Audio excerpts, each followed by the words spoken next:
خیر لکم، اور تمہارے لیے روزہ رکھنا بہتر ہے۔ تو کن کے لیے؟ یعنی یہ ہے خطاب للمتقین بالمعنی الاول۔ تو پہلا معنی کیا ہے؟ یعنی دو معنی کا احتمال رکھتا ہے، یطیقونہ فدیۃ طعام۔ تو پہلا معنی یہ ہے کہ جنہیں اختیار دیا ہے، جو روزے کی طاقت رکھتے ہیں، اگر ان سے خطاب ہو تو بتانا پہلے معنی کے اعتبار سے متقین یعنی طاقت رکھنے والوں سے خطاب ہوگا۔ مطلب ہوگا صومکم یا ایھا المتقون، اے طاقت رکھنے والو تمہارا روزہ رکھنا تمہارے لیے بہتر ہے فدیہ دینے سے، وتطوع الخیر، اور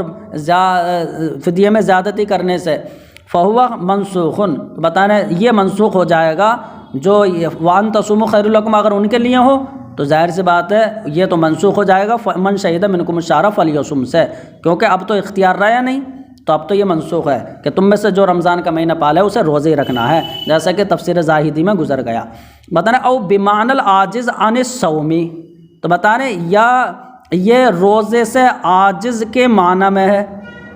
روزے سے عاجز کے معنی میں ہے، اور وہ شیخ فانی ہے۔ تو اب یعنی روزے سے عاجز کے معنی میں ہے، یعنی اس سے خطاب ہے کہ تمہارے لیے یعنی اے شیخ فانی تمہارے لیے روزہ رکھنا بہتر ہے،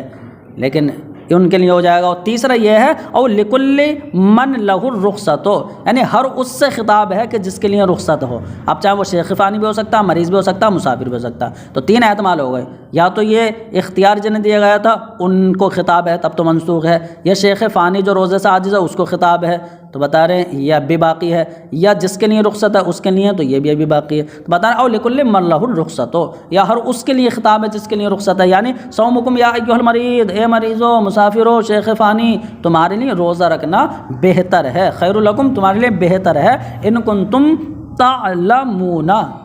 ہے یہ، ان کنتم تعلمون فضیلت الصوم و ثوابہ، اگر تم روزے کی فضیلت اور اس کے ثواب کو جان لو تو تمہارے لیے روزہ رکھنا بہتر ہے۔ بتانا وحینئذ فیہ، تو اب اس میں اس بات پر صریح دلیل ہے کہ ان العزیمۃ فی حق المسافر والمریض، اس تیسرے والے احتمال میں اس بات پر دلیل ہے کہ مسافر اور مریض ان دونوں کے حق میں عزیمت کیا ہے، تو عزیمت هو الصوم، وہ روزہ ہی رکھنا ہے، تو روزہ رکھنا بہتر ہے نا، یعنی عزیمت بہتر ہے۔ والافطار رخصت، اور افطار جو ہے رخصت ہے، تو ہمارے نزدیک ان کے حق میں روزہ رکھنا عزیمت ہے اور افطار رخصت ہے۔ وان العمل علی العزیمت اولی من الرخصت، اور اس بات پر بھی صریح دلیل ہے کہ عزیمت پر عمل کرنا یہ رخصت سے بہتر ہے، کیونکہ خیر لکم کہا گیا ہے۔ فیکون حجۃ علی الشافعی، تو اب یہ آیت کریمہ جو ہے امام شافعی کے خلاف حجت ہوگی، فیما ذہب الیہ، جیسے کہ یعنی جو ان کا مذہب ہے کہ یہ رخصت جو ہے متعینۃ فی ھذا الباب، کہ ان کا یہ مذہب ہے کہ یہ رخصت اس باب میں متعین ہے، یعنی امام شافعی کہتے ہیں کہ رخصت اس باب میں متعین ہے، مطلب رخصت عزیمت ہے، تو رخصت جو ہے وہ رخصت اسقاط مانتے ہیں، تو وہ رخصت جو رخصت اسقاط ہے یعنی اسی پر عمل کرنا ہے، اس کا مطلب افطار نہیں کر سکتے، یہ ہو گیا۔ بتائیں جی امام شافعی کا مذہب ہے کہ رخصت جو ہے اس باب میں متعین ہے، مطلب عزیمت، رخصت پر عمل کرنا یہ عزیمت ہے، اور اگر کوئی انسان روزے رکھ رہا ہے تو یہ جو ہے عزیمت نہیں ہے ان کے نزدیک، تو فرماتے ہیں یہ رخصت اس باب میں متعین ہے لکونھا رخصت اسقاط، یعنی اس رخصت کے رخصت اسقاط ہونے کی وجہ سے۔ ہمارے نزدیک رخصت اسقاط نہیں ہے، ہمارے نزدیک وہ قصر جو ہے مسافر کے لیے، وہ قصر نماز میں وہ رخصت اسقاط ہے۔ وَسَيَجِيءُ لِهَذَا زِيَادَةُ تفسیر، اور انشاءاللہ اس کی جو ہے بہت زیادہ تفسیر ابھی آئے گی۔ پھر اللہ رب العزت نے اس کے بعد جو ہے یہ ذکر کیا شہر رمضان الذی انزل فیہ القرآن، رمضان کا وہ مہینہ کہ جس میں قرآن اتارا گیا، ھدی للناس وبینات من الھدی والفرقان، وہ لوگوں کے لیے ہدایت ہے، وبینات اور کھلی نشانیاں ہیں، من الھدی والفرقان، یعنی کہ ہدایت ہے اور حق و باطل میں فرق کرنے والی ہے۔ فمن شہد منکم الشہر فلیصم، تو تم میں سے جو رمضان کا مہینہ پائے تو وہ روزے رکھے، ومن کان مریضا وعلی سفر، اور جو بیمار ہوئے سفر پر ہو، فعدۃ من ایام اخر، تو وہ دوسرے دنوں میں جو ہے قضا کرے۔ یرید اللہ بکم الیسر ولا یرید بکم العسر، اللہ تمہارے ساتھ آسانی چاہتا ہے سختی نہیں، اور چاہیے کہ تم گنتی پوری کرو اور اللہ کی بڑائی بولو اس پر جو اس نے تمہیں ہدایت دی، اور تاکہ تم اللہ کا شکر ادا کرو۔ تو فقولہ شہر رمضان، تو اللہ کا فرمان شہر رمضان مرفوع فی قراءۃ العامۃ، تو عام قراءت میں یہ مرفوع ہے، شہر رمضان مرفوع ہے، تو یہ مرفوع ہے تو یا تو اس کا مبتدا محذوف ہے، بتائیں اما مبتداً یا اس کی خبر محذوف ہے۔ تو پہلے بتا رہے ہیں کہ بتا رہے ہیں اما مبتداً یا یہ مبتدا ہے، خبرہ الذی تو بتا رہے ہیں اور اس کی خبر الذی ہے۔ یہ شہر رمضان مبتدا ہو گیا اور الذی انزل فی القرآن خبر ہے، بتا رہے ہیں یا تو مبتدا یہ مبتدا ہے، خبرہ الذی انزل فی القرآن اور اس کی خبر الذی ہے، تب تو کوئی محذوف نہیں ہے۔ بتا رہے ہیں او خبر و مبتدا محذوف، یہ شہر رمضان جو ہے مبتدا محذوف کی خبر ہے، اور مبتدا محذوف کیا ہے؟ وہی تلک الایام المعدودہ، یعنی ایام معدودہ آیا اس سے پہلے، تو بتا رہے ہیں تلک الایام المعدودہ یہ گنتی کے چند دن، مبتدا شہر رمضان الذی انزل فی القرآن، اور شہر رمضان موصوف الذی انزل فی القرآن صفت، موصوف صفت سے مل کر خبر۔ تو بتا رہے ہیں شہر رمضان اور الذی صفت، الذی اس کی صفت بن جائے گی، مطلب شہر رمضان موصوف اور الذی انزل فی القرآن صفت، موصوف صفت سے مل کر خبر۔ او غیر ذالک یہ صفت بھی بنا سکتے ہیں، اور جو ہے اس کا یا اس کے علاوہ اور بھی جو ہے بیان وغیرہ بنا سکتے ہیں۔ وفیہ اشارۃ الی ان الصوم والفطر یعتبر برؤیۃ الہلال، بتانا اور اس میں اس بات کی طرف اشارہ ہے کہ روزہ رکھنا یا افطار کرنا یہ چاند دیکھ کر ان کا اعتبار کیا جائے گا، کیونکہ اس میں ہے نا کہ رمضان کا مہینہ کے جس میں قرآن اتارا گیا، تو رمضان وہ گنتی کے چند دن رمضان کا مہینہ ہے، مطلب رمضان کے مہینے کو دیکھ کر روزے رکھنے ہیں، یہ سمجھ میں آیا۔ اور افطار بھی جو ہے دیکھ کر رکھنا، تو اس میں اس بات کی طرف اشارہ ہے کہ روزہ رکھنے افطار کرنا وہ چاند دیکھ کر ان کا اعتبار کیا جائے گا۔ وَهُوَ الَّذِي یطلق علیہ اسم الشہر، بتا رہے اور چاند دیکھ کر اعتبار کیا جائے گا، اس پہ کیا دلالت کر رہا؟ بتا رہے اس پر جو ہے شہر کا اسم دلالت کر رہا ہے، شہر کا اسم اطلاق کر رہا ہے، پتہ نہیں یہ وہ ہے کہ جس پر شہر کا اسم دلالت کر رہا ہے کہ رمضان کا مہینہ، اس کا مطلب مہینہ دیکھ کر ہی جو ہے وہ روزے رکھنا شروع کرنا ہے، اور آخر میں مہینہ دیکھ کر شوال کا چاند دیکھ کر ہی جو ہے روزے رکھنا ختم کرنا ہے، مطلب پھر عید کا چاند۔ سواؤن کانا 29 یومن، اب یعنی پورے چاند دیکھ کر ہی روزے شروع کرنا ہے اور چاند دیکھ کر ہی روزے پورے کرنا، آپ چاہیں تو 29 دن کا مہینہ ہو، چاہیں 30 دن مکمل ہو۔ بتانا وقتا قولہ تعالی، ایسے اللہ کا فرمان ایام معدودات اشارۃ الی ماذا کرنا، یہ بھی اسی بات کی طرف اشارہ کر رہا ہے کہ گنتی کے چند دن، مطلب وہ چند دن ہیں، تو اب جو ہے وہ چاند دیکھ کر روزہ شروع کرنا ہے۔ تو شہر رمضان مع الاضافت، تو بتائیں شہر رمضان یہ اضافت کے ساتھ ہے، شہر مضاف اور رمضان مضاف الیہ، تو اضافت کے ساتھ ہے علم منع من الصرف، اور یہ علم ہے شہر رمضان میں، رمضان یہ علم ہے اور غیر منصرف ہے، مطلب صرف سے روک دیا گیا ہے، مطلب یہ علم ہے اور غیر منصرف ہے، للعالمیت والالف والنون، عالمیت کی وجہ سے اور الف نون زائدتان کی وجہ سے، ہذا بات پوری ہو گئی۔ وحیث ما جاء بغیر الاضافت، یہاں سے الگ ہے یہ، وحیث ما جاء میں الف نہیں ہے، وحیث ما جاء، اور جہاں رمضان بغیر اضافت کے آئے، جہاں رمضان بغیر اضافت کے آئے تو فعلی حذف المضاف، تو وہ مضاف کے حذف پر ہی ہوتا ہے، یعنی وہاں شہر جو ہے نا محذوف ہوتا ہے، مطلب شہر رمضان ہی مراد ہوتا ہے۔ تو بتا رہے ہیں الذی انزل فیہ القرآن کا معنی کیا ہوگا؟ اس کا معنی ہوگا کہ جس میں قرآن اتارا گیا ہے من السماء الی الدنیا، آسمان سے دنیا کی طرف، مطلب اولاً اور ابتداءً آسمان سے دنیا کی طرف جو اتارا گیا تھا، یا تو یہ مراد ہے۔ او انزل فیہ جملۃ من اللوح المحفوظ الی سماء الدنیا،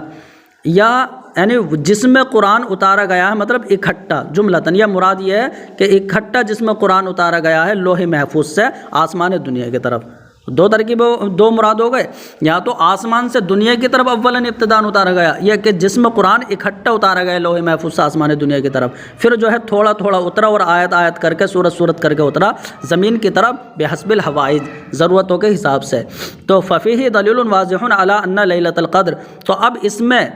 الذی انزل فیہ القرآن کہ رمضان کے مہینے میں قرآن اتارا گیا، اس میں اس بات پر واضح دلیل ہے کہ شب قدر رمضان میں ہوتی ہے۔ کیسے واضح؟ یہ ہمارا دعویٰ ہو گیا کہ شب قدر رمضان میں ہوتی ہے، تو اس دعوے پر دلیل ہے۔ بتانا کیسے؟ بتانا لأنہ یفہم من ہا ہنا، اس لیے کہ یہاں سے یہ سمجھ میں آ رہا ہے کہ ان القرآن نزل فی رمضان، الذی انزل فی القرآن سے سمجھ میں آیا کہ قرآن رمضان میں اترا، ایک بات۔ تو قرآن رمضان میں اترا، ہمارا سغرا بن گیا۔ وقال فی موضع آخر، اور دوسری جگہ میں اللہ نے فرمایا انزلناہ فی لیلۃ القدر، ہم نے قرآن کو شب قدر میں اتارا۔ تو اب یہاں قرآن رمضان میں اترا اور وہاں قرآن شب قدر میں اترا، تو قرآن رمضان میں اترا، قرآن شب قدر میں اترا، تو اب قرآن یہ حد وسط ہٹا دو، اب رمضان میں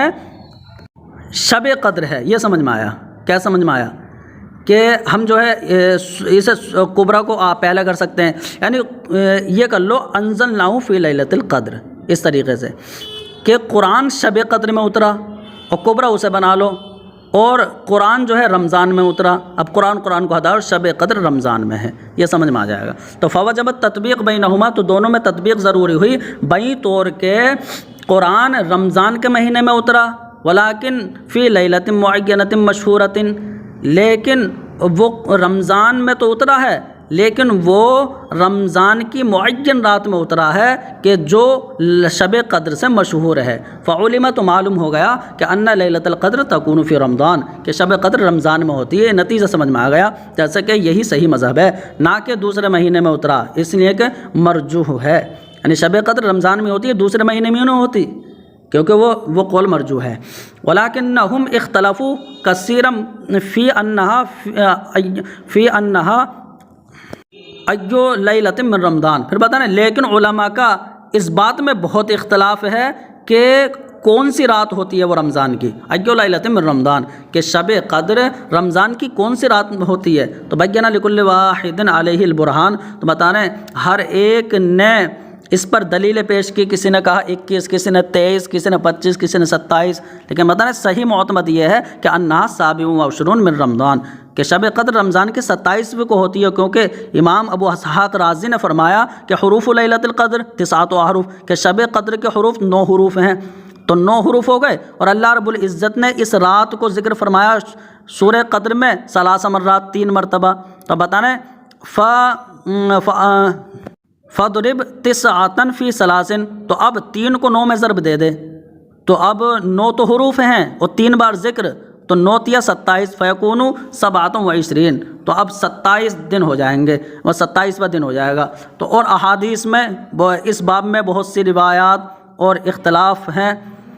وَقَصُورَ ہے یہ، وَقَصُورَ فِيهِ اقوال مشائخ ایضا، اور اس میں مشائخ کے اقوال بھی بہت ہیں۔ وَقَدْ ذَكَرْتُ نَبْذًا مِّنْهُ فِي كِتَابِنَا، اور ان اقوال میں سے میں نے کچھ اپنی کتاب بنام آداب الاحمدیہ فی اوراد الصوفیہ میں نے ذکر کیے ہیں۔ وَقَوْلُهُ تَعَالَى هُدًى لِّلنَّاسِ وَبَيِّنَاتٍ، اور اللہ کا فرمان یہ لوگوں کے لیے ہدایت ہے اور نشانیاں ہیں، یہ حال ہے، مطلب ہدن جو ہے الذی انزل فی القرآن میں انزل سے حال ہے کہ رمضان میں قرآن اتارا گیا ہے، اس حال میں کو اترنا وہ لوگوں کے لیے ہدایت بن کر اور واضح نشانیاں بن کر ہے۔ مطلب یہ ہے کہ نزل، قرآن اتارا اللہ رب العزت نے، حالہ کونہ ہدایت للناس، اس حال میں کہ لوگوں کے لیے ہدایت ہے، وہ آیات واضحات مکشوفات، اور کھلی ہوئی واضح نشانیاں ہیں، من الہدی والفرقان، اور یہ اس میں سے، یہ قرآن اور جو اترا ہے نا لوگوں کے لیے ہدایت بن کر، یہ اس میں سے ہے الہدا، جو لوگوں کی ہدایت دیتا ہے، والفرقان، اور یہ وہ ہے کہ جو حق و باطل میں امتیاز پیدا کرتا ہے، یعنی مما، یہ قرآن ان چیزوں میں سے ہے کہ یہدی الی الحق، جو حق کی طرف رہنمائی کرتی ہیں، ویفرق بین الحق والباطل، اور فرقان کا مطلب ہے حق و باطل میں خط امتیاز پیدا کرتی ہیں۔ وقولہ تعالی، اور اللہ کا فرمان، فمن شہد منکم الشہر فلیصم، تو جو تم میں سے رمضان کا مہینہ پائے چاہیے کہ وہ اس کے روزے رکھے، یا آخر تک۔ فیہ توجیحان، اس میں 2 توجیہ ہیں۔ توجیہ کیا ہے کہ پہلی توجیہ یہ ہے ما قال صاحب المدارک وغیرہ، جو صاحب مدارک وغیرہ نے کہا ہے کہ ان معنی الآیت، کہ آیت کا معنی یہ ہے من کان شاہدہ، تم میں سے جو حاضر ہو، تو شہیدہ کا معنی حاضرن کے معنی میں لو، تو تم میں سے جو شاہد ہو، یعنی شاہد کا مطلب حاضر ہو، تو تم میں سے جو حاضر ہو، اور حاضر بولے تو مقیم ہو، اور مقیم بولے تو مسافر نہ ہو، تو یہ اس کا مطلب، یہ تمام جو ہے اس کی تفسیر اور وضاحت ہے۔ تو اس کا مطلب جو رمضان کے مہینے میں مقیم ہو، تو یہ ترجمہ نکل جائے، اب مقیم ہو تو اب فلیصم فیہ، فلیصم ہو یعنی فلیصم فیہ، تو چاہیے کہ وہ روزے رکھے اس مہینے میں، ولا یفطرو، اور افطار نہ کرے، تو اس کا مطلب جو مقیم ہو وہ افطار نہ کرے، تو اب فرماتے ہیں والشہر منصوب فلیصم، تو اب فمن شہد منکم الشہر، تو الشہر جو منصوب ہوگا یہ منصوب ہوگا ظرفیت کی بنیاد پر، کیونکہ اب ترجمہ کر رہے ہیں نا، تو تم میں سے جو رمضان میں حاضر ہو، رمضان میں حاضر ہو، تو اب یہ الشہر مفعول فی کی بنیاد پر، ظرف کی بنیاد پر منصوب ہوگا۔ تو بتا رہے جب الشہر کا معاملہ یہ ہے تو فلیصمہ میں ہو ضمیر الشہر کی ہے، تو اس کا معاملہ بھی یہی ہوگا، یہ بھی ظرفیت اور مفعول فی کی بنیاد پر منصوب ہوگی۔ تو بتا رہے اور ایسے ہی ہا کا معاملہ ہوگا جو فلیصم کے اندر ہے۔ تو اب بتا رہے فلا یکون مفعولا بہ، تو یہ تو تم نے مفعول فی بنا دیا، تو اب یہ مفعول بہ نہیں ہوگا، تو مفعول بہ نہیں ہوگا لأن المقیم والمسافر کلاہما شاہدان الشہر، تو مفعول بہ نہیں ہوگا، کیوں؟ کیونکہ مفعول بہ کی صورت میں تو مقیم اور مسافر دونوں ہی رمضان کو پاتے ہیں، شاہدان کا ترجمہ لگائیں گے ہم پانا، بتائیں کیونکہ مقیم اور مسافر دونوں ہی رمضان کو پاتے ہیں، اور یہاں ہم نے یہ ترجمہ نہیں کیا رمضان کو پاتے ہیں، تو یہ الا ھذا کلامہم، یہاں تک جو ہے علماء کا یعنی صاحب مدارک وغیرہ کا کلام ہے۔ تو یہاں پر اگر مفعول فی بنا دیں ہم تو اب اس صورت میں یہ مقیم کو شامل ہوگی کہ جو انسان مقیم ہو تو وہ چاہیے کہ روزے رکھے۔ جب صرف مقیم کو شامل ہے تو اب رہے مسافر اور مریض، تو بتا رہا انہیں شامل نہیں ہوگی یہ، تو بتا رہا ولا یخفا، اور پوشیدہ نہ رہے کہ ان الآیت بہذا المعنی، کہ آیت اس معنی میں کہ تم میں سے جو رمضان میں حاضر ہو مقیم ہو، اس معنی کے اعتبار سے تو لا يتناول المریض والمسافر، تو مریض اور مسافر دونوں کو شامل نہیں ہوگی۔ اب جب شامل نہیں ہوگی تو اب بعد میں وعلی الذین، بعد میں ومن کان منکم مریضا او علی سفر، ان میں جو ہے اعادہ کیا گیا ہے، بتا رہے بعد میں اعادہ یہ نہیں کہہ سکتے ہم کہ پہلے فمن شہد منکم الشہر میں یہ پہلے ان کا ذکر ہو گیا عمومی طور پر اور بعد میں ان کا خصوصی طور پر ذکر ہے، تو ہم یہ کہتے ہیں کہ عام کی تخصیص ہو رہی ہے۔ تو بتا جب یہاں انہیں مراد ہی نہیں ہے مریض اور مسافر، تو بعد میں اعادہ یہ عام کی تخصیص کی قبیل سے بھی نہیں ہوگا۔ فرماتے ہیں فاعادتہما، تو جب یہ دونوں شامل ہی نہیں ہیں فمن شہد منکم الشہر میں، تو ان دونوں کا بعد میں اعادہ لیس من قبیل الحاق التخصیص للعام، تو یہ عام کی تخصیص یعنی عام کے لیے تخصیص کے لاحق کرنے کی قبیل سے نہیں ہوگا، مطلب عام کے لیے تخصیص کی قبیل سے نہیں ہوگا، لأن الکل خاص متقابل، اس لیے کہ ہر ایک اب خاص ہو جائے گا اور متقابل ہو جائے گا، مطلب فمن شہد منکم میں مقیم شامل ہے، وعلی الذین ومن کان منکم مریضا میں مریض ہے اور مسافر ہے، تو ہر ایک خاص ہے اور ایک دوسرے کے مقابل ہے، مطلب کوئی عام نہیں ہے۔ بل لأنہ لما کانت هذه الآیۃ ناسخۃ لقولہ تعالی وعلی الذین یطیقونہ، اب فرماتے ہیں کہ جب ان کا اعادہ تخصیص کی قبیل سے نہیں ہے تو بعد میں اعادہ کیوں کیا گیا؟ تو بتا رہے ہیں بعد میں اعادہ اس لیے کیا گیا کہ وعلی الذین یطیقونہ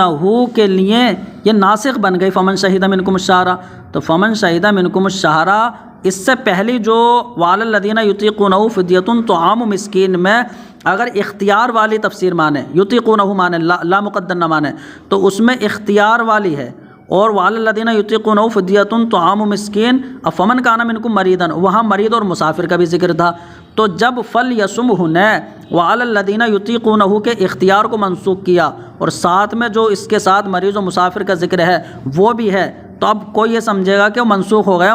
مریض اور مسافر کا اختیار کے ساتھ منسوخ ہو گیا، تو بعد میں یاد کر دیا کہ اختیار منسوخ ہوا ہے لیکن مریض اور مسافر کا حکم اب بھی باقی ہے۔ وہی فرما رہے ہیں ان کا اعادہ تخصیص کی قبیل سے تو نہیں ہے بلکہ اس لیے ہے کہ جب یہ آیت کریمہ فلیصمہ ہو یہ وعلی الذین یطیقونہ کے لیے ناسخ ہے اور مریض و مسافر بھی اسی کے ساتھ مذکور ہیں یعنی بعد میں، تو ذکر مع الناسخ ایضا، تو اب ناسخ کے ساتھ بھی ذکر کر دیے گئے ہیں، مطلب ناسخ کے ساتھ فلیصمہ کے بعد ذکر کر دیے گئے ہیں، لیکن یشکل علیہ۔ اب یہاں تک بات پوری ہوئی، اب فرماتے ہیں یہاں سے ایک اعتراض یہ ہے کہ آپ نے یہ بتایا کہ یہ مفعول فیہ ہے اور مقیم کو شامل ہے، بس بتا رہے ہیں مقیم کو شامل ہے تو فلیصمہ میں فی کے ذریعے جو ہے ضمیر لانی چاہیے تھی، کیونکہ فی کی جو شہر کی جو ضمیر ہے نا ہو، تو ہو ضمیر میں فی کا اعادہ ہونا چاہیے، ایسا مفعول فی نہیں بنے گا، بتائیں لیکن یشکل علیہ، لیکن اس پر یہ اعتراض ہو جائے گا کہ بأن اظہار فی، کہ فی کا ظاہر کرنا فی المفعول فی، مفعول فی میں، مطلب مفعول فی جو کہ ضمیر کی صورت میں ہے، تو مفعول فی جو ضمیر کی صورت میں ہے اس میں فی کا ظاہر کرنا واجب ہے۔ وہ وہاں پر جو ہے نہیں، اس کا مطلب فل یسمہ ہے، تو بتائیں کیسے فل یسمہ درست ہو جائے گا؟ مفعول فی بھی بنا رہے ہو اور فل یسمہ میں فل یسم فی ہی بھی نہیں کہہ رہے، تو اب اس پر اعتراض ہو جائے گا، تو اس لیے اعتراض ہو رہا ہے تو اب وہی مانو مفعول بھی، تو مفعول بھی مانیں گے تو اب ترجمہ ہوگا تم میں سے جو رمضان کے مہینے کو پالے، تو پالے، تو پالے کا مطلب مقیم بھی پا رہا ہے، مریض بھی پا رہا ہے، مسافر بھی پا رہا ہے، تو اب یہ سب کو عام ہو جائے گی۔ وہ فرما رہے ہیں اعتراض ہوگا تو مفعول بھی مان لو، فیکون عاما للمریض والمسافر، تو مقیم کے ساتھ ساتھ مریض و مسافر کو بھی عام ہو جائے گی۔ جب عام ہو گئی تو بعد میں ومن کان منکم مریضا میں ذکر جو ہے وہ تخصیص کی قبیل سے ہو جائے گا، بتا رہے ہیں یہ عام ہو جائے گا، ثم لحق بعدہ التخصیص، پھر اس کے بعد جو ہے تخصیص لاحق ہو جائے گی ومن کان منکم ومن کان مریضا سے، تو بتا رہے ہیں ولہذا اعاد حکمہما، تو بتا رہے ہیں اس لیے ان دونوں کے حکم کا اعادہ کر دیا کہ پہلے اس میں عمومی طور پر شامل ہے اور یہاں پر خصوصی طور پر شامل ہے، بتا رہے ہیں لأنہ لو لم یعدہ یحتمل ان الرخصۃ التي كانت فی حقہما، تو بتا رہے ہیں اس لیے دونوں کا اعادہ کر دیا کیونکہ اگر ان کا اعادہ نہیں کیا جاتا ومن کان مریضا کا، اگر اعادہ نہیں کیا جاتا تو یہ احتمال ہوتا کہ وہ رخصت جو دونوں کے حق میں تھی کہ یہ افطار کر سکتے ہیں، تو ان کے حق میں جو رخصت تھی یہ احتمال ہوتا کہ وہ منسوخ ہو گئی ہے اس عام کی وجہ سے، مطلب فلیصمہ اس یہ میں جو عام ہے نا کہ سب روزے رکھیں، تو مریض بھی شامل ہو گیا، مسافر بھی، مقیم بھی، جب مفعول بھی مانے ہم تو سب روزے رکھیں، تو اس عام کی وجہ سے وہ منسوخ ہو گئی، تو بتا رہے ہیں پھر بعد میں اعادہ کر دیا گیا کہ نہیں یہ دونوں اب بھی جو ہے ان کے لیے رخصت ہے، تو بتا رہے ہیں اسی کی طرف جو ہے ائمہ اصول مائل ہوئے ہیں۔ وَهَكَذَا ذُكِرَ فِي شرح المنار، تو بتا رہے ہیں اسی طریقے سے شرح منار کی رخصت و عظیمت کی بحث میں ذکر کیا گیا ہے، بتا رہے ہیں کافی میں بھی اسی طریقے سے ہے، وَيَتَفَرَّعُ عَلَيْهِ فَوَائِدُ، اور اس پر چند فائدے متفرع ہوں گے، ان میں سے ایک فائدہ یہ ہے کہ ان سبب وجوب الصوم، کہ روزے کے واجب ہونے کا سبب کیا ہے؟ تو روزے کے واجب ہونے کا سبب ہے رمضان کے مہینے کو پا لینا، بس شہود الشہر ہے، رمضان کے مہینے کو پا لینا، اور یہ شہود الشہر موجود ہے مریض اور مسافر کے حق میں بھی، اس لیے ان سب پر جو ہے روزہ جو ہے واجب ہو گیا، الا ان یقال، مگر یہ کہا جائے گا کہ الحکم ہوا وجوب الادا، کہ ان دونوں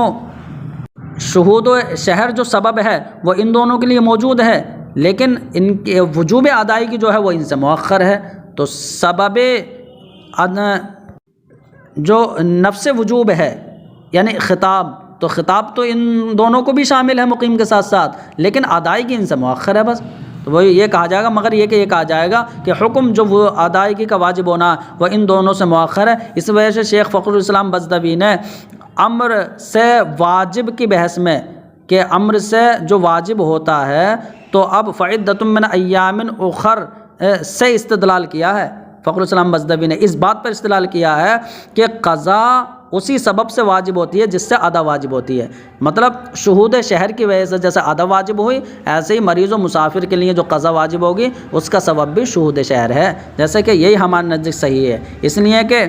روزے کے واجب ہونے کا سبب جو شہود شہر ہے یا مریض و مسافر ان دونوں کے حق میں بھی موجود ہے، لیکن نہ وجوب الادا، لیکن جب نفس وجوب یعنی خطاب اگر موجود ہو گیا تو ادا کیوں نہیں کر رہی ہیں؟ تو بتا رہے وجوب ادائیگی جو ہے وہ ان دونوں سے مؤخر ہے، مریض کے صحیح ہونے تک اور مسافر کے مقیم ہونے تک، ولہذا یجب علیہم القضاء بذلک سبب، اس لیے ان دونوں پر بھی قضا اسی سبب سے واجب ہوتی ہے یعنی شہود شہر کی وجہ سے، ولو کان قضاء واجبا بالسبب الجدید، تو اگر قضا واجب ہوتی سبب جدید سے، یہ عبارت ہے فلو کان القضاء واجبا، تو اگر قضا سبب جدید کی وجہ سے واجب ہوتی تو لاحتاج الی شہود رمضان آخرہ، تو اب دوسرا سبب، نئے سبب کا مطلب ہے دوسرا رمضان چاہیے، تو دوسرے رمضان کے پانے کی حاجت ہوتی، جیسے کہ امام شافعی کہتے ہیں کہ سبب جدید چاہیے، لیکن ہمارے نزدیک جو ہے قضا اسی سبب سے واجب ہوتی ہے کہ جس سے ادا واجب ہوتی ہے۔ فَإِن قُلْتَ، تو اگر آپ اعتراض کریں، کیا اعتراض؟ کہ اذا کان وجوب القضاء بذلک السبب، کہ جب قضا کا وجوب بھی اسی سبب سے ہے، کس سے؟ فلیصمہ کی وجہ سے ہے، تو پھر فعدۃ من ایام اخر اس کے لانے کی کوئی حاجت نہیں ہے۔ تو وہی فرماتے ہیں کہ قضا کا وجوب جب اسی سبب سے ہے تو فمل احتیاج الی ہذہ الآیت، تو فعدۃ من ایام اخر اس آیت کی کیا حاجت ہے پھر؟ تو قل تو میں جواب دوں گا کہ المتنبہ علی ان تلک الفریضۃ، یعنی اس آیت میں اس بات پر متنبہ کیا گیا ہے کہ یہ فریضہ جو ہے یعنی فلیصمہ کی وجہ سے جو مریض اور مسافر پر روزہ جو ہے واجب ہو چکا ہے، فرض ہو چکا ہے، لیکن انہیں رخصت دو دی گئی ہے، تو یہ نہ سمجھے کہ رخصت ہی رخصت ہے، بلکہ وہ مؤخر کر دیا گیا ہے لیکن ابھی بھی باقی ہے۔ تو فعدۃ من ایام اخر سے یہ انہیں یاد دلایا جا رہا ہے کہ جو فریضہ تم پر ہے وہ ابھی بھی باقی ہے، دوسرے دنوں میں ادا کرنا ہے۔ تو بتا رہے ہیں فالمتنبہ علی، اس آیت میں اس بات پر تنبیہ کی گئی ہے کہ وہ فریضہ باقیۃ علیکم تم پر باقی ہے، لم تسقط بالتاخیر، اور مہلت جو دی گئی ہے تاخیر، تو تاخیر کی وجہ سے وہ ساقط نہیں ہوا ہے۔ وتحقیقہ فی کتب الاصول، اس کے تحقیق اصول کی کتابوں میں ہے۔ وعلی ھذا، بتانے اس بنیاد پر کہ مریض اور مسافر کے لیے وجوب ادا مؤخر ہے، البتہ نفس وجوب اور جو خطاب ہے وہ ان کے لیے ہو گیا۔ تو اب بتانے کوئی اگر اعتراض کرے کہ نفس وجوب مراد ہے یا وجوب ادا مراد ہے، کیا مراد ہے یہاں پر، تو یعنی کوئی اگر اعتراض کرے تو اس کا اعتراض خود بخود دفع ہو گیا۔ کیسے؟ بتانے وعلی ھذا، اس بنیاد پر کہ ہم نے کہا کہ خطاب تو ہو گیا اسے مریض و مسافر کو، البتہ وجوب ادا مؤخر ہے، تو اس بنیاد پر اسقط ما اعترض علیہ، اس پر جو اعتراض کیا جائے گا وہ خود بخود ساقط ہو گیا۔ یعنی یہ اعتراض کیا جائے کہ ان اریدہ بالسبب، سبب و نفس الوجوب، کہ سبب سے مراد اگر نفس وجوب کا سبب ہے تو فہوا، تو یہ نفس وجوب کا سبب یعنی شہود شہر اور اس کا حکم مطلب روزے کا واجب ہونا، تو کلاہما موجودان فی الحال، تو یہ دونوں ہی موجود ہیں، یعنی کہ انہوں نے رمضان کا مہینہ پا بھی لیا ہے اور رمضان جو ہے ان پر فرض بھی ہو گیا ہے، تو یہ تو فی الحال دونوں موجود ہیں۔ وَإِنْ أُرِيدَ سبب وجوب الادا، اور اگر سبب سے مراد وجوب ادا کا سبب مراد ہے تو وجوب ادا کا سبب کیا ہوتا ہے، یعنی خطاب، تو بتا رہے ہیں وجوب ادا کا سبب مراد ہے اور وہ خطاب ہے، تو بتا رہے ہیں فہوا، تو وہ خطاب، وحکمہ، اور اس کا حکم، خطاب کا حکم کیا ہے، یعنی ادائیگی کا واجب ہونا، تو آپ بتا رہے ہیں خطاب اور اس کا حکم یعنی ادائیگی کا واجب ہونا یہ دونوں ہی مؤخر ہیں، کیونکہ یعنی انہیں ابھی رکھنا نہیں ہے، تو فلا یستقیم تراخی الحکم عن السبب بکل حال، تو بتانا کسی بھی حال میں سبب سے حکم کا مؤخر ہونا یہاں درست نہیں ہوگا، کہ یعنی حکم مؤخر ہو رہا کہ بعد میں یہ رکھ رہے ہیں، تو اس کا جواب کیا ہوگا؟ تو بتانا یہ اعتراض خود بخود ساقط ہوگا ہے، کیوں؟ کیونکہ ہم نے کہہ دیا کہ خطاب تو ابھی شامل ہے ان فلیصمہ کا، البتہ جو ادائیگی کا وجوب ہے وہ ان سے مؤخر ہے۔ بتانے یہاں خود بخود ساقط کیوں ہو گیا؟ فرماتے وذالک لأن، وہ اس لیے کہ اللہ کا فرمان فمن شہد منکم الشہر فلیصمہ، جب یہ مسافر، مریض اور مقیم سب کو یہ عام ہے تو کان الخطاب فی حقہما موجودا، تو ان دونوں یعنی مریض و مسافر ان دونوں کے حق میں خطاب موجود ہوگا، تو خطاب تو موجود ہے، وحکمہ متراخٍ عنہ، البتہ جو اس کا حکم ہے خطاب کا حکم یعنی ادائیگی کا واجب ہونا، ادائیگی ہو جانا، تو یہ ان دونوں سے مؤخر ہے، متراخٍ عنہما ہونا چاہیے، تو یہ دونوں سے مؤخر ہے، تو یہ جب ہم نے یہ بات کہہ دی تو وہ اعتراض ہونا نہیں چاہیے۔ ثم اختلفوا فیما بینہم، پھر علماء کا آپس میں اختلاف اس بات کو لے کر ہے کہ ان سبب وجوب لصوم رمضان ہوا مطلق و شہود الشہر، آپ کہہ رہے ہیں رمضان کے روزے کے وجوب کا سبب جو ہے وہ رمضان کا پانا ہے، تو کیا مطلقاً شہود شہر ہے یا کوئی خاص جز ہے؟ بتا رہے وہ مطلقاً شہود شہر ہے، عن الایام بلیالیہا، مطلب تمام دن راتوں کے ساتھ یا صرف دن، تو بتا رہے دن و رات جو ہے شہود شہر سے مراد ہے یا صرف دن مراد ہیں۔ ثم ان کل الشہر او بعضہ، یا یہ کہ پورا مہینہ جو ہے وہ سبب ہے، او بعضہ یا بعض مہینہ، مطلب کوئی ایک دن سبب ہے، کانا نہیں یہاں پر، او بعضہ، بتا رہے فذهب شمس الائمہ، تو اتنے احتمال بتا دیے کہ مطلقاً شہود شہر سبب ہے رات و دن ملا کر یا صرف دن ملا کر، پھر یہ کہ پورا مہینہ یا بعض مہینہ، تو شمس الائمہ کا مذہب یہ ہے کہ الی ان السبب ہوا مطلق شہود الشہر، کہ جو روزے کے واجب ہونے کا سبب ہے وہ مطلقاً شہود شہر ہے، مطلقاً رمضان کا پا لینا۔ تو مطلقاً رمضان کا پانے کا مطلب یہ ہے کہ اگر ایک حصہ بھی پا لیا چاند دیکھنے کے بعد رمضان کا تو اس پر پورے مہینے کے روزے ہو جائیں گے۔ مطلب یعنی مطلقاً شہود شہر ہے عن الایام بلیالیہا، مطلب رات دن راتوں کے ساتھ مل کر، مطلب دن کا کوئی حصہ پالے یا رات کا کوئی حصہ پالے۔ لأن الشہر اسم للمجموع، پتہ نہیں اس لیے کہ شہر بولا گیا رمضان کا مہینہ، اور مہینہ جو ہے مجموع کو شامل ہے، جب مجموع کو شامل ہے تو اب مطلقاً جو ہے رمضان کے مہینے کو پا لینا مراد ہے، اور مطلقاً جو ہے وہ ایک حصے سے بھی حاصل ہو جاتا ہے۔ تو بتا رہے وَلِهَذَا لَزِمَ الْقَضَاءُ عَلَى مَنْ كَانَ أَهْلًا فِي اللَّيْلِ، بتا رہے اسی وجہ سے اس انسان پر قضا لازم ہو جاتی ہے جو رات میں روزے کا اہل بن گیا ہو۔ مطلب یہ ہے کہ رات میں اہل بن گیا روزے کا، مطلب اس نے جو ہے چاند دیکھ لیا، اور بالغ بھی ہے، وہ بالغ ہو گیا رات میں، اہل بن گیا۔ ثم جنہ، پھر مجنون ہو گیا، تو اس نے تو رات کا ایک حصہ پایا ہے، پھر مجنون ہو گیا، وہ افاقہ، اور پھر بعد مضی شہر، پورا مہینہ گزرنے کے بعد اسے ہوش آیا، تو اب اس نے مطلقاً رمضان کا مہینہ تو پا ہی لیا، ایک حصہ پا لیا، تو بتانا اس انسان پر قضا لازم ہے کہ یہ روزوں کی قضا کرے گا۔ اب بتا رہے ہیں وصحہ نیت الادا بعد تحقق جزء من اللیل، اور بتا رہے ہیں ولم یصح قبل، رات کا کوئی حصہ گزرنے کے بعد، تو مغرب کے بعد چاند دیکھ لیا جیسے تو چاند ہو گیا، اب مغرب کے بعد جو رات ہو گئی اس رات کا ایک جز گزرنے کے بعد اب ادائیگی کی نیت صحیح ہے، تو ادائیگی کی نیت صحیح ہے، ولم یصح قبل، اور رات سے پہلے صحیح نہیں ہے، تو یہ بھی یہ بتا رہا ہے کہ مطلقاً نیت تبھی تو صحیح ہو رہی ہے جب مطلقاً شہود شہر جو ہے سبب صوم رمضان ہے۔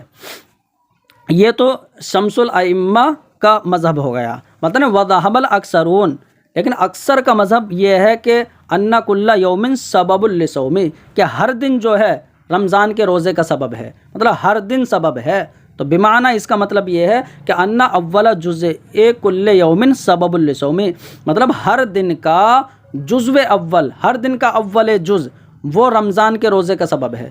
تو یہ ہر دن سبب کیوں ہوگا؟ تو بتا رہے لأن صوم کل یوم عبادۃ علی حدۃ، اس لیے کہ ہر دن کے روزہ، تو ہر دن کا روزہ وہ علیحدہ عبادت ہے، تو جب علیحدہ عبادت ہے تو متعلق بسبب علی حدۃ، تو ہر دن کا روزہ جب علیحدہ عبادت ہے تو علیحدہ سبب سے متعلق ہوگا، مطلب ہر دن کے روزے کا سبب الگ الگ ہوگا۔ تو وقیلہ تو یہ ہو گیا، تو انہوں نے ہر دن کا جزو اول جو ہے سبب بنا دیا۔ ابھی اس پر اعتراض کریں گے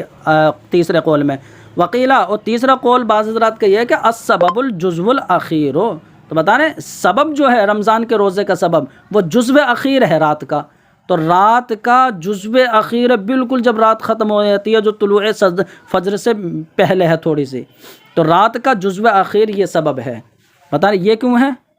تو فرماتے ہیں کہ للقطع بانہ یخاطب بالصوم فی الجزء الاول، تو بتا رہے ہیں کیونکہ یہ بات قطعی اور یقینی ہے کہ دن کے پہلے جز میں روزے کا خطاب کیا جائے گا۔ جب دن کے پہلے جز میں روزے کا خطاب کیا جائے گا تو اب خطاب پہلے جز میں ہو رہا ہے، تو اس سے پہلے سبب ہونا چاہیے نا آخری جز، رات کا آخری جز، کیونکہ یہ بات تو یقینی ہے کہ دن کے پہلے جز میں خطاب کیا جائے گا۔ تو فرماتے ہیں کہ پہلے جز میں ہی روزہ رکھنے کا خطاب کیا جائے گا، اور جب پہلے جز میں خطاب کیا جا رہا ہے تو اب اس کے بعد جو ہے وجوب ادائیگی شروع ہو جائے گی۔ تو بتا رہے اور وجوب سے پہلے خطاب نہیں ہوتا ہے، بلکہ یعنی پہلے جز میں ہی جو ہے خطاب ہونا چاہیے۔ تو اب اگر پہلے جز میں وجوب ادا ہوگی تو اب اس صورت میں خطاب کہاں ہوگا؟ پھر خطاب درست نہیں ہوگا، کیونکہ وجوب سے پہلے پھر خطاب نہیں رہتا۔ تو وہی فرماتے ہیں اور وجوب سے پہلے خطاب نہیں ہوتا ہے، لہٰذا اگر پہلے جز کو سبب بنا دیا جائے، لو کان السبب هو الجزء الاول، یعنی دوسرا والے قول پر اعتراض کر رہے ہیں کہ اگر پہلا جز جو ہے وہ سبب ہو تو تو پہلے جز سبب بنا دیا انہوں نے، تو حالانکہ پہلے جز میں ہی روزے کا خطاب کیا جاتا ہے اور پہلا جز ہی سبب بنا دیا، تو لکان الوجوب بعدہ، تو اب ظاہر سی بات ہے سبب کے بعد پھر وجوب ہوگا، تو سبب کے فوراً بعد جو ہے وجوب ادائیگی ہو جائے گی، تو پھر خطاب کے لیے جگہ کہاں رہ گئی؟ تو بتا رہے ہیں وجوب، ضرور وجوب جو ہے پہلے جز کے بعد ہو جائے گا یا اس سے ملا ہوا ہو جائے گا، تو فلا یستقیم الخطاب، تو اب خطاب درست نہیں رہے گا۔ لیکن ہم کیا کہہ رہے ہیں؟ ہم یہ کہہ رہے ہیں کہ یعنی رات کا آخری جز جو ہے وہ سبب بنا، اور اس کے بعد جب پہلا جز شروع ہوا وہ یقینی ہے کہ خطاب اسی میں ہوتا ہے۔ جب وہ خطاب کے لیے یقینی ہے تو اس کے بعد جو ہے ہم نے کہہ دیا کہ وجوب ادائیگی شروع ہو جائے گی۔ تو یہ جو دوسرا قول ہے یہ ہے۔ بتائیں ثم المختار ان السبب ہوا شہود بعد الشہر، پھر بتائیں پھر مختار یہ ہے کہ سبب جو ہے وہ بعض مہینے کا پا لینا ہے، بعض مہینے کا موجود ہونا، مطلب بعض مہینہ بس پا لیا جائے۔ بتانا اللہ تعالیٰ کہ آپ نہیں دیکھتے ہیں کہ من کانا مفیقا فی اول لیلۃ من رمضان، کہ جو رمضان کی پہلی رات میں وہ ہوش میں ہو کوئی انسان، ثم جنہ، تو پہلی رات میں ہوش میں ہے، پھر وہ مجنون ہو گیا، ایسا جنون کے ہو گیا کہ مستوعباً بقیت رمضان، تو جو بقیہ رمضان کو گھیرے ہوئے، مطلب پورا رمضان بے ہوش رہا، تو فعلیہ صوم رمضان، تو اب اس کے اوپر رمضان کے روزے کی قضا ہوگی۔ مطلب یہ وہی بتا دیا بعض شہور کا موجود ہونا۔ وعلیٰ کل من هذه الاقاویل، تو بتانا یہ جو چند قول ہوئے تو ان اقوال میں سے ہر ایک پر اشکالات اور اعتراضات ہیں، لہا دوافع ایضا، جن کے جوابات بھی دیے گئے ہیں، تو جو ان پر اطلاع کا ارادہ چاہے تو اب فلیرجع الی کتب الاصول المبسوطہ، تو اب وہ بڑی بڑی کتاب جو اصول کی کتابیں ہیں ان کی طرف مراجعات کریں۔